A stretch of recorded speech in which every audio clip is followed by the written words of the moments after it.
Martha Hayes heard the pounding on her door during the worst blizzard in 20 years. She stood in her kitchen holding a wooden spoon. The soup in her pot was thin, just potatoes and onions. That was all she had left until spring. The pounding came again, louder this time. Martha walked to the door. Her hands shook. Nobody came out to her farm anymore. Not since her husband Thomas died 8 months ago. Not since the bank sent that letter 3 weeks ago saying they would take her home. She opened the door. A man collapsed into her house. Snow blew in behind him. The wind screamed. Martha pushed the door closed with all her strength. The man lay on her floor. Blood soaked through his coat on the left side. His face was pale. Ice hung from his beard. Before I tell you what happens next, if you are new on my channel, please click on the like button and subscribe to my YouTube channel. Martha knelt beside him. Mister, can you hear me? His eyes opened. They were kind eyes, she thought. Strange thing to notice when a man might be dying on your floor. Please, he whispered. I was robbed, shot, my horse ran off. Martha saw the gun on her shelf. Thomas's gun. She hadn't touched it since he died. This man could be dangerous. He could be a thief himself. He could hurt her. But Thomas always said, Martha, we help people. That's what good folks do. She made her choice. I'll help you, Martha said. She dragged him closer to the fire. He was heavy. She hadn't moved anything this heavy since Thomas got sick, and she had to help him to bed every night. Martha cut away his coat. The bullet had gone through his side, still bleeding but not gushing. That was good. She heated water. She tore up one of her last good towels. She cleaned the wound the way her mother taught her years ago. The man screamed when she poured whiskey on it. Then he passed out. Martha bandaged him tight. She covered him with her spare blanket, the only other blanket she owned. Then she went back to her soup. She stared at the pot. Enough for 3 days if she ate small portions. Now there were 2 people. The blizzard howled outside. No one could travel in this. This man would be here for days, maybe a week. Martha added more water to the soup, made it thinner. She sat in her chair. The same chair where she sat every night since Thomas died. The same chair where she read the letter from the bank. That letter sat on the table now. She looked at it. Final notice, it said at the top. Payment of $200 required by April 1st. 1089 or the property known as Hayes Farm will be claimed by Cartwright Bank and Trust. $200. She might as well need $200,000. She had $17 hidden in a coffee tin. $17 after selling everything she could sell. After going without new shoes all winter. After eating nothing but potatoes for 2 months. Thomas had borrowed money to buy new equipment. Good equipment that would help the farm grow. Then he got sick. Then he died. Then the crops failed. Then winter came early. Now Martha would lose everything. Home, her land. Thomas's grave sat on this land. How could she leave Thomas? The stranger groaned by the fire. Martha stood up. She brought him water. She lifted his head and helped him drink. Thank you, he whispered. What's your name? Martha asked. Ben, he said. Ben Carson. He was lying. Martha could tell. People who are telling the truth don't pause before their last name. But she didn't push. A man running from something might have good reasons, might have bad reasons too. I'm Martha Hayes. This is my farm. You're safe here. Ben Carson, or whatever his real name was, closed his eyes again. Martha went to the window. Snow piled up against the glass. The wind shook the whole house. They were trapped here together. Her and this stranger. This bleeding, lying stranger she just saved. She thought about the gun on the shelf again. 3 days passed. The blizzard continued. Martha had never seen a storm last this long. Ben got stronger. He could sit up now. He didn't talk much about himself, but he asked Martha a question. You run this farm alone? He asked on the second day. My husband died, Martha said. She was making bread, the last of her flour. Thomas, he was a good man. I'm sorry, Ben said, and he sounded like he meant it. The farm is hard work for one person, Martha continued. She needed the dough harder than she needed to, but I won't give up. Thomas loved this land. Ben watched her with those brown eyes. What happens if you can't manage it? Martha's hand stopped. She looked at him. How do you know I can't manage it? I didn't mean the bank is taking it, Martha said. The words came out angry. She was tired of holding them in. 3 months, that's all I have. Then some rich man in town gets my home, gets my land, gets everything Thomas worked for. Ben looked away. Maybe the bank would give you more time. Martha laughed. It was a bitter sound. Banks don't care about people like me. They care about money, that's all. She slammed the bread dough on the table. Sorry, you didn't come here to listen to my problems. Maybe I did, Ben said quietly. Martha looked at him. What? Maybe that's exactly why I came here. Before Martha could ask what he meant, Ben stood up. Too fast. He swayed. His face went pale. Martha caught him before he fell. Sit down, you fool. You're still hurt. She helped him back to the floor. She brought him soup. The soup was so thin now it was basically water, but it was warm. "Why were you out in that blizzard?" Martha asked. "No one travels in weather like that unless they're running from something bad." Ben drank the soup. "I was looking for something." "Looking for what?" "The truth," Ben said. Martha waited for him to explain. He didn't. That night, Martha lay in her bed. Her stomach hurt from hunger. She gave Ben most of the soup. He needed strength to heal. She thought about Thomas, how he would sit by the fire and plan next year's crops, how he would hold her hand and promise everything would be okay. "I miss you," she whispered to the dark room. "I don't know what to do." The wind answered, just the wind. On the fourth day, the blizzard finally stopped. Ben was well enough to walk. He stood at the window looking out at the mountains of snow. "I should go," he said. "Go where?" Martha asked. "The nearest town is 10 miles. The snow is 5 feet deep. I'll manage." "You'll die," Martha said. "Wait a few more days. The roads will clear." Ben turned to her. "Why are you being so kind to me?" Martha stirred the pot. The soup was done. This was the last of it. After this, she had 3 potatoes left. That was all. "My husband always said we help people," Martha told him. "Even when it's hard, especially when it's hard." "Your husband sounds like a good man. He was the best man I ever knew." Ben sat down at the table. "Martha, I need to tell you something." Before he could continue, they heard horses outside. Martha's heart jumped. She looked out the window. 3 men on horses. They wore thick coats. They looked official. "Who is that?" Ben asked. His voice sounded different. Worried. Martha felt cold. "That's Sheriff Dalton, and those 2 men work for the bank." The men dismounted. They walked toward the house. Martha opened the door before they could knock. "Mrs. Hayes," Sheriff Dalton said. He was a big man with a gray mustache. "We need to talk." "About what?" One of the bank men stepped forward. His name was Mr. Pritchard. He had mean eyes. "We're here to inform you that the bank has moved up the foreclosure date." Martha felt the world spin. "What?" "You said April 1st. I have 3 months. "Had 3 months," Mr. Pritchard said. He smiled. It was a cruel smile. "The new owner reviewed your file. He decided to accelerate the process. You have until next Monday to vacate." "Next Monday?" Martha's voice cracked. "That's 5 days. I can't. He don't have anywhere. Not our problem," Mr. Pritchard said. "The new owner wants this land cleared fast." Sheriff Dalton looked uncomfortable. "Now, Pritchard, maybe we can. The law is the law, Sheriff." Mr. Pritchard interrupted. Behind Martha, Ben appeared in the doorway. He looked at the men. Something changed in his face. "Who's the new owner?" Ben asked. Mr. Pritchard frowned.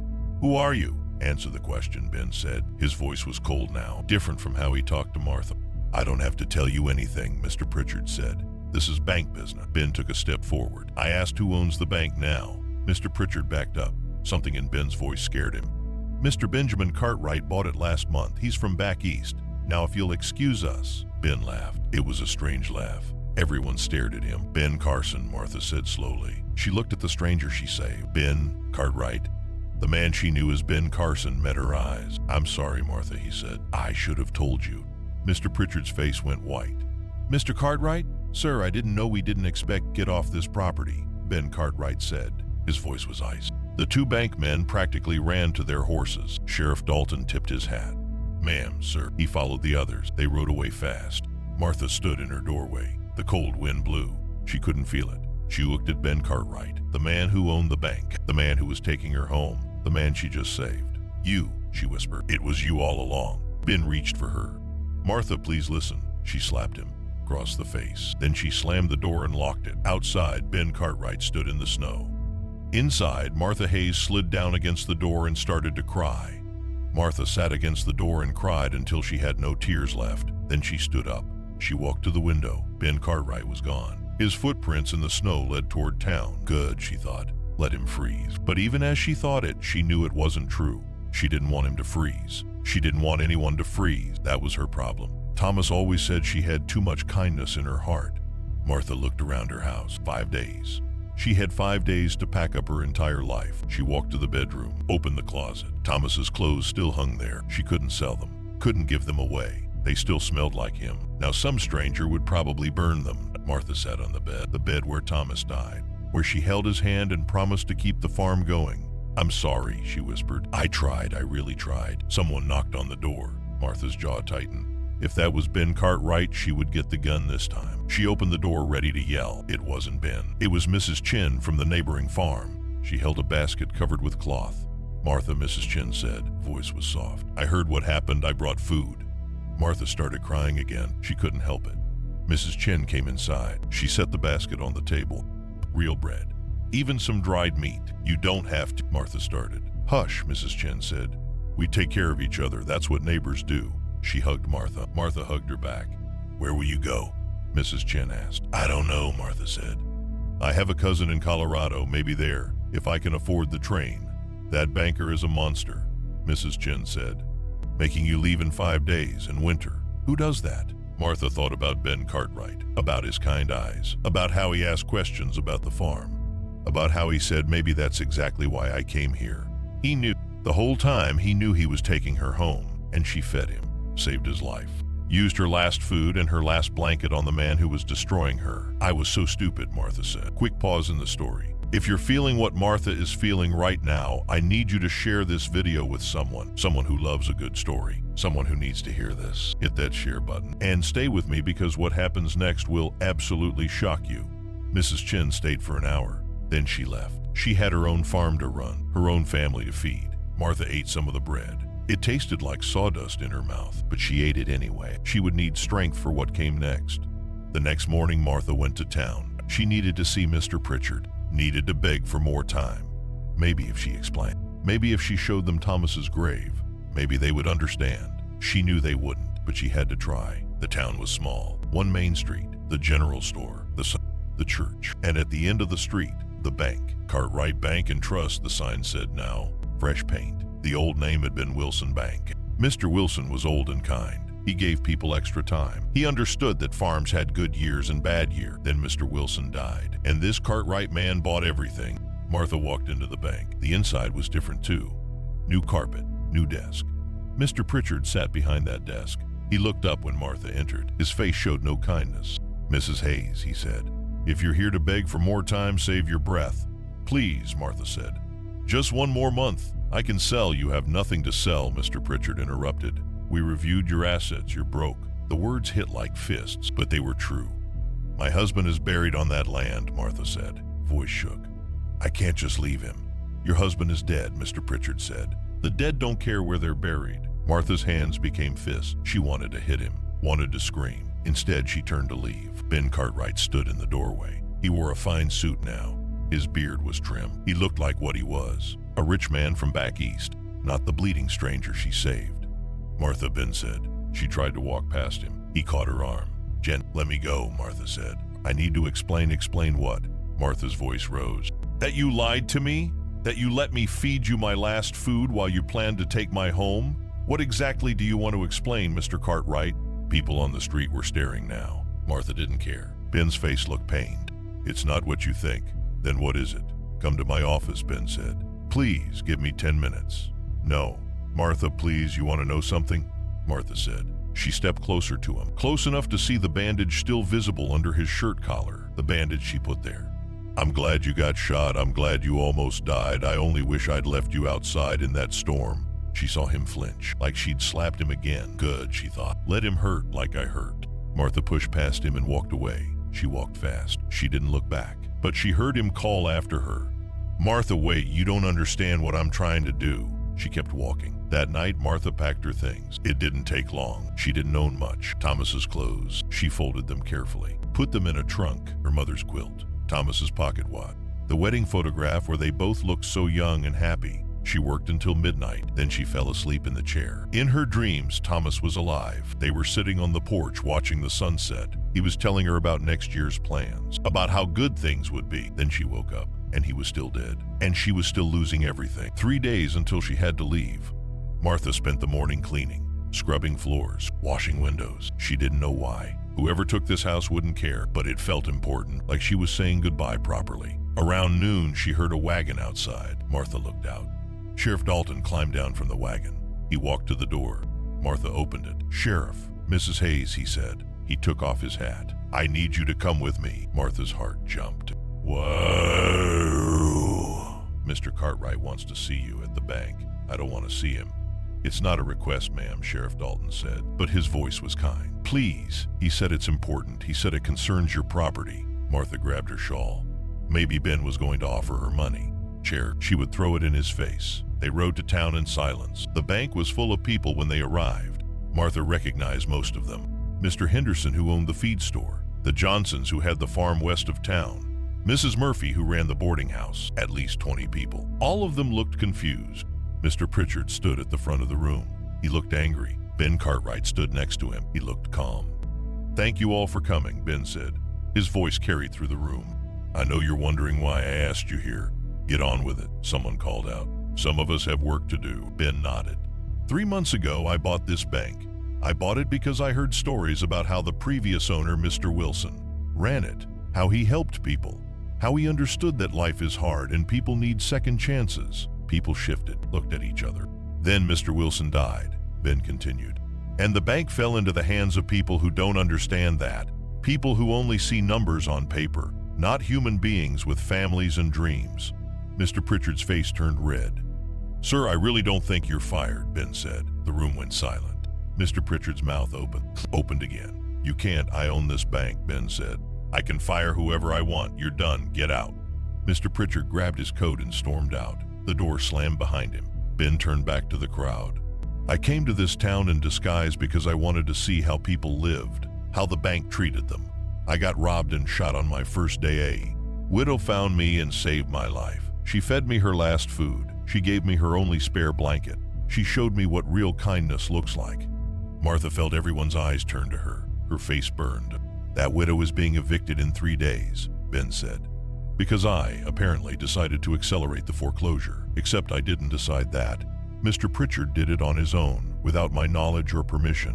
Whispers filled the room. Ben held up his hand.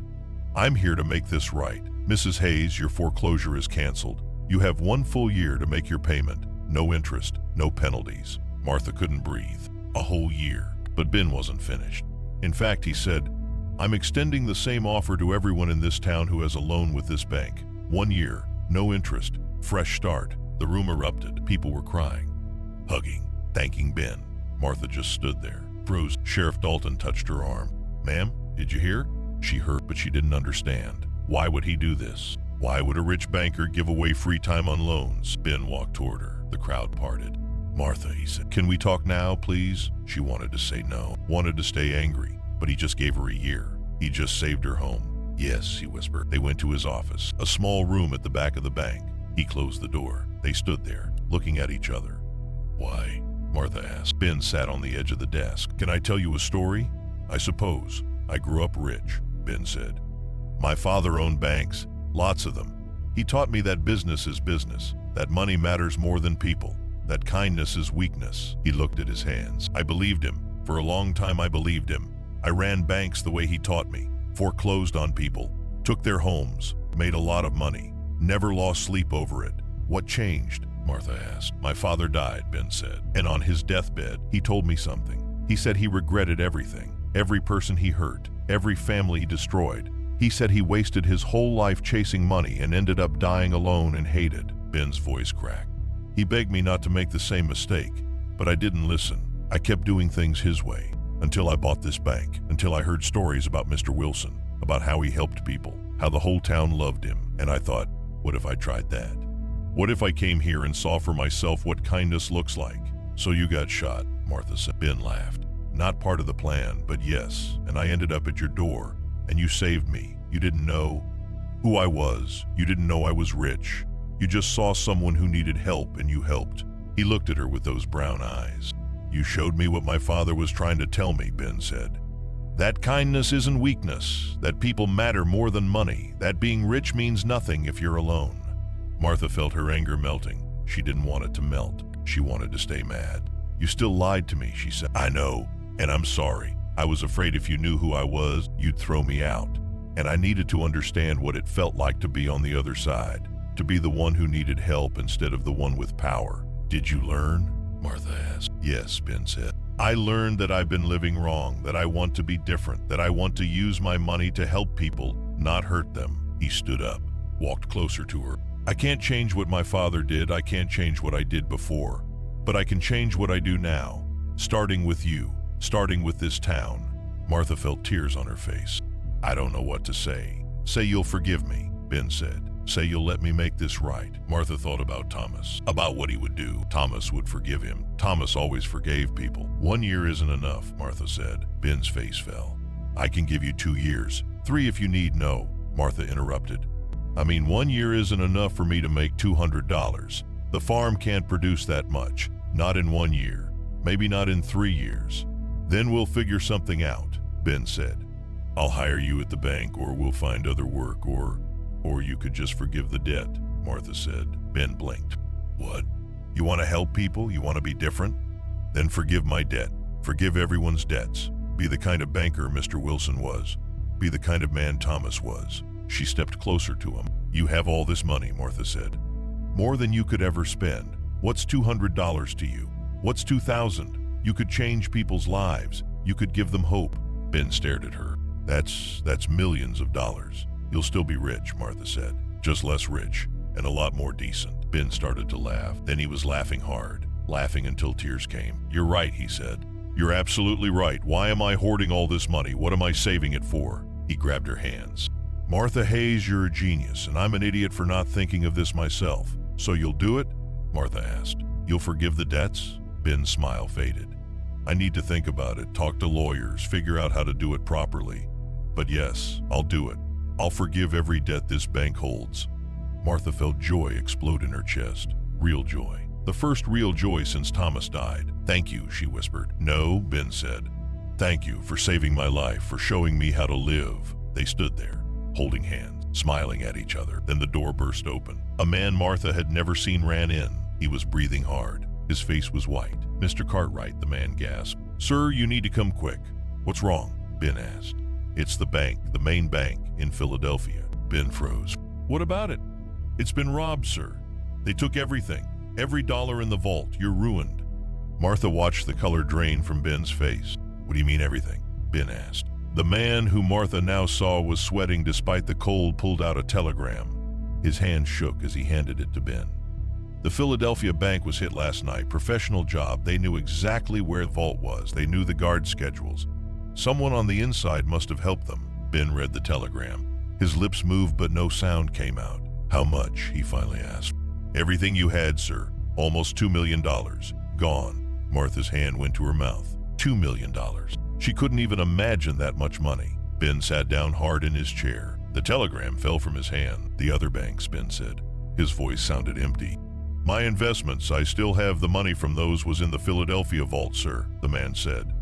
You kept everything there. You said it was the safest place. Ben put his head in his hands. Martha looked at this man who just promised to forgive everyone's debts. This man who wanted to change. This man who now had nothing. The messenger cleared his throat. There's more, sir. More? Ben laughed. It was a broken sound. What more could there be? The board of directors in Philadelphia, they're saying you're responsible. They're saying you should have had better security. They want you to pay back the depositors from your personal funds. I don't have personal funds anymore, Ben said. Everything I owned was in that vault. Yes, sir. That's the problem. If you can't pay back the depositors, they'll sue you. Take everything, this bank, your properties, everything. The messenger looked at Martha, then back at Ben. I'm sorry, sir. I truly am. He left. The door closed softly behind him. Martha stood there. She didn't know what to say. What could anyone say? Ben sat in his chair, not moving, just staring at the wall. Ben, Martha said softly. He didn't answer. Ben, look at me. He turned his head. His eyes were empty. All the hope from 5 minutes ago was gone. I was going to forgive the debts, he said. I was going to help everyone, and now I can't even help myself. What will you do? Martha asked. Ben shrugged. Sell everything. Try to pay back as much as I can. Then probably go to prison for the rest I can't pay. Prison? When you owe people money and can't pay, that's where you go, Ben said. My father taught me that too. He just never thought it would happen to him or to me. He stood up, walked to the window, looked out at the town. I should never have come here, Ben said. I should have stayed in Philadelphia, should have been watching my own bank instead of playing at being a good person. You are a good person, Martha said. Good people don't lose $2 million. Good people make mistakes, Martha said. Thomas used to say that being good isn't about being perfect. It's about trying to do right, even when it's hard. Ben turned to her. Your husband sounds like he was very wise. He was, Martha said. He also would tell you that sitting here feeling sorry for yourself won't solve anything. Ben almost smiled. What would he tell me to do? Martha thought about it. What would Thomas do? He'd tell you to fight, she said. He'd tell you that you're not dead yet. That where there's life, there's hope. Hope for what? I have nothing left. You have this bank, Martha said. You still own it, right? For now, until the lawyers come. Then use it, Martha said. You wanted to help people. Start here. Help this. Maybe that's why you lost everything. Maybe you needed to understand what it feels like to have nothing so you could really help people who have nothing. Ben stared at her. You're saying losing $2 million is a good thing? I'm saying maybe it's the thing you needed, Martha said. Thomas lost everything when he got sick. Lost his strength, lost his future, lost his life. But he told me right before he died that losing everything taught him what really mattered. And what really mattered was love and kindness and being there for people. She walked over to Ben, put her hand on his arm.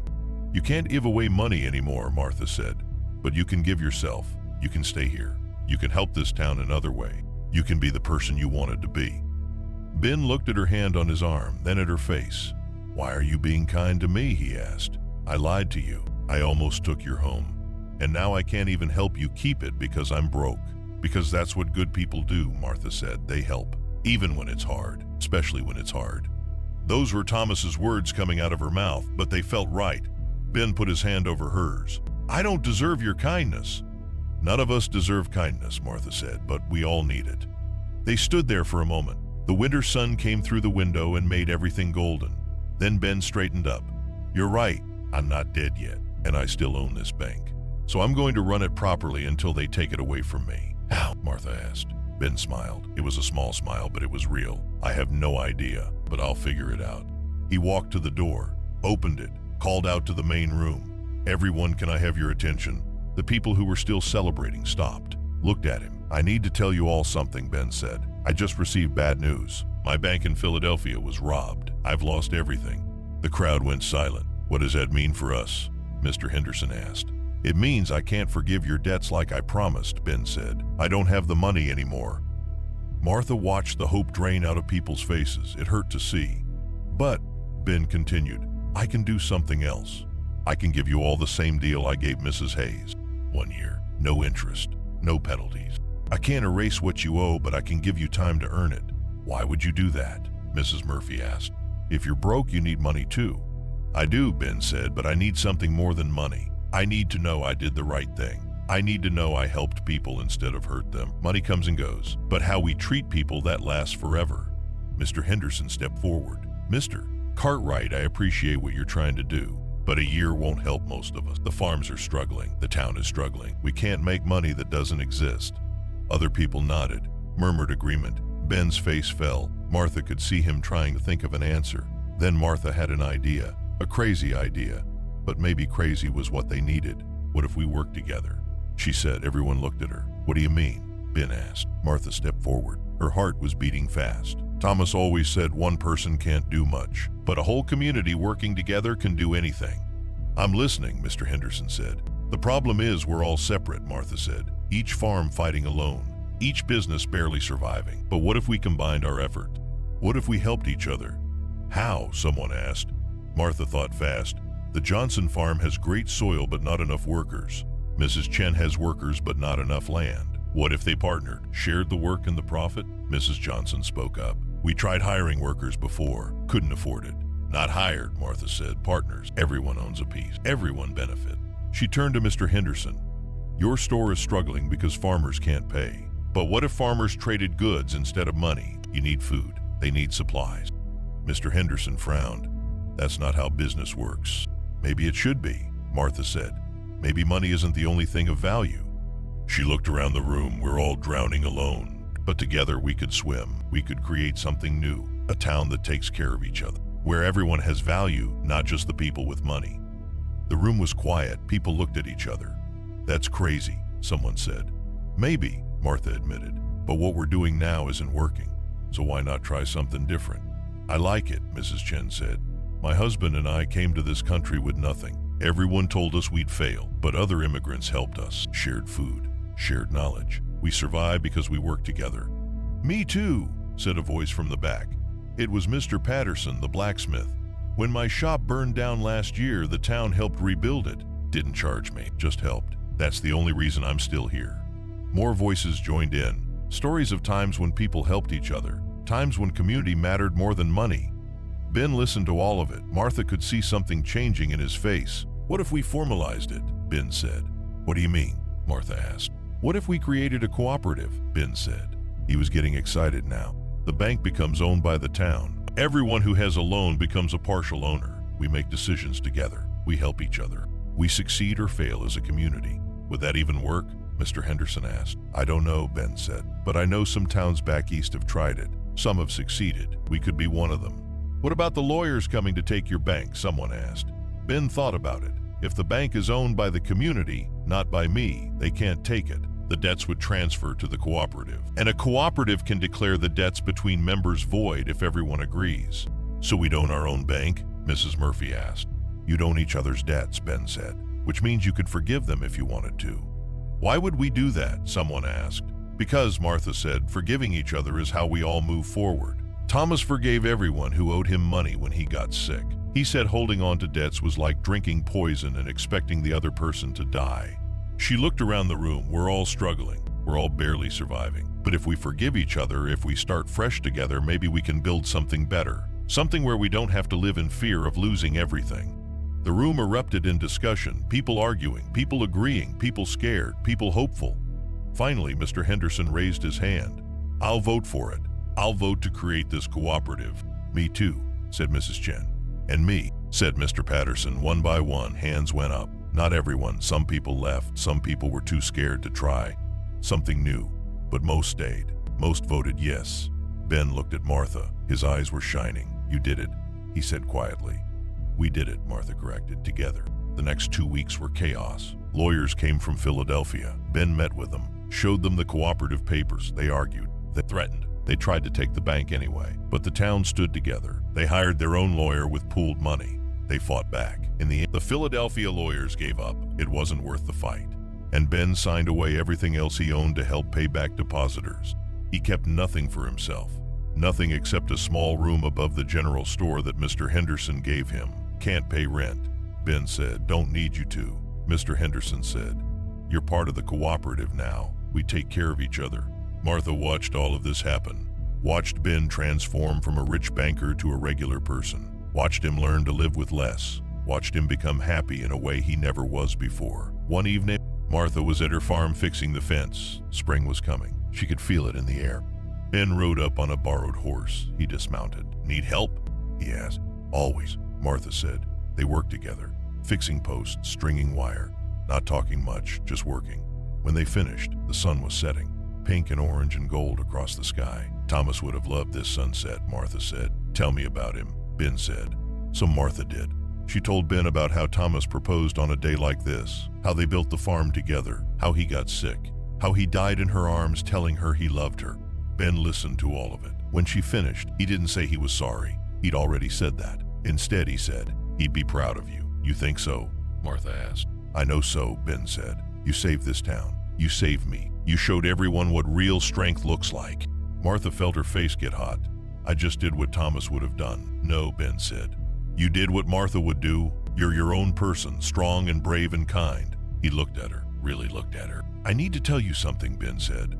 Martha's heart started beating faster. What? Ben said.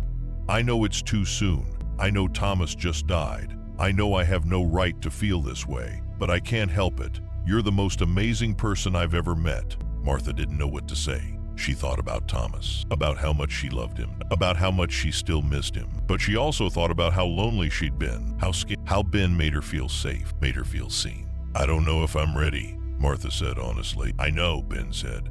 And I'm not asking you to be ready. I'm just asking if you'd let me stay close. Let me help you with the farm. Let me be your friend. And maybe, someday, if you're ready, we could be more. Martha looked at this man who lost everything and gained something better. This man who learned to love people more than money. Thomas used to say that love isn't something you fall into once and never again, Martha said. He said love is a choice you make every day, and when someone is gone, the love doesn't die. It just changes. It makes room for new love. She took Ben's hand. I'm not ready for more, she said. Not yet, but I'd like you to stay close. I'd like us to be friends, and maybe, when spring comes and the flowers bloom and the world feels new again, maybe I'll be ready for something more. Ben smiled, a real smile, the kind that reached his eyes. Spring is coming, he said. Yes, Martha said. It is. They stood there holding hands as the sun set. Two broken people who found each other. Two people who lost everything and discovered what really mattered. Behind them, the farm waited. Thomas's farm, Martha's farm. Maybe someday their farm. The future was uncertain. The cooperative might fail. The town might struggle. Winter wasn't over yet. But for the first time since Thomas died, Martha felt hope. Real hope. The kind that grows in good soil. The kind that survives winter. The kind that blooms in spring. 6 months later, the town gathered for a celebration. The cooperative's first successful harvest. They'd worked together all spring and summer. Shared labor, shared tools, shared knowledge, and it worked. The harvest was good. Better than any single farm had managed in years. They set up tables in the town square. Everyone brought food, real food, plenty of food. Martha brought apple pie. She'd made it with apples from Mrs. Chen's trees, sugar from Mr. Henderson's store, butter from the Johnson farm. All of it traded, none of it bought. Ben stood at the front of the crowd. He wore simple clothes now, no fancy suit, just regular work clothes like everyone else. "I want to say something," Ben called out. The crowd quieted. "A year ago, I came to this town thinking I could buy my way to being a good person. I thought money could fix everything. I was wrong." He looked at Martha. She smiled at him. "I lost everything I owned," Ben continued. "Best thing that ever happened to me, because I found something better. I found community. I found purpose. I found love." People cheered. "We did something special here," Ben said. "We proved that people matter more than profits. That kindness is stronger than greed, that together we can survive anything." He raised his glass. "To the cooperative, to this town, to second chances." "To second chances," everyone shouted. Martha walked over to Ben. They'd been courting for 2 months now, slow and careful, respectful of Thomas's memory, but real. "Good speech," Martha said. "I had a good teacher," Ben said. He kissed her forehead.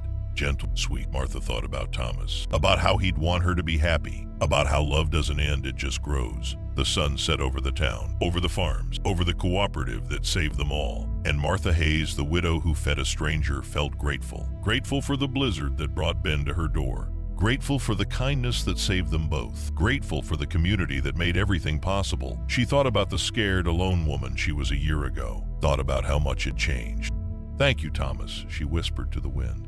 "Thank you for teaching me how to love, how to forgive, how to hope." The wind blew soft and warm, and Martha could almost hear Thomas's voice in it, saying what he always said. "We help people, Martha. That's what good folks do." Yes, Martha thought, that's exactly what good folks do. The end. If this story touched your heart, I need you to do 3 things right now. First, hit that like button. Second, share this with someone who needs to hear a story about hope and second chances. Third, comment below and tell me, would you have helped the stranger in the blizzard? Your stories always inspire me to write more. Thank you for listening, and I'll see you in the next story.